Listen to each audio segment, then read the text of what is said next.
హైదరాబాద్ 2040 కల్లా carbon neutral city కావాలి, net zero ఉండాలని నేను బలంగా కోరుకుంటున్నాను. నెట్ జీరో అంటే ఏంటి?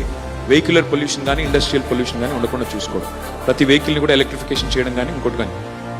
అది చేయాలి అంటే 2040 నుంచి you have to work backwards. 2047 కల్లా తెలంగాణ నెట్ జీరో స్టేట్ కావాలి, హై స్పీడ్ కనెక్టివిటీ కావాలంటే ఉదాహరణకి నన్ను చాలామంది అడుగుతుంటారు, ఐటీని ఎందుకు డీసెంట్రలైజ్ చేయరు మీరు?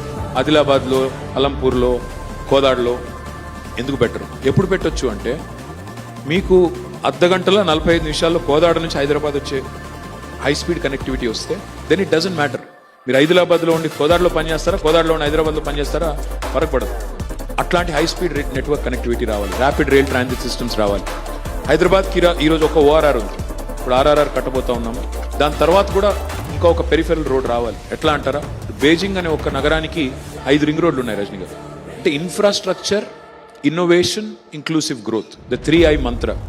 ఈ 3 ఏకకాలంలో సాధ్యమైతేనే ఒక రాష్ట్రం ఎదుగుతుంది. ఇన్ఫ్రాస్ట్రక్చర్ కొంత క్రియేషన్ జరిగింది, ఇంకా జరగాలి.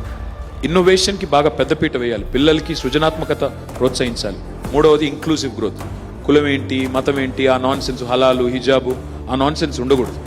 ఎవరైనా సరే అవకాశాలు సమృద్ధిగా దొరికే ఒక పరిస్థితి సృష్టించాలి. Government should become an enabler and I believe that we can play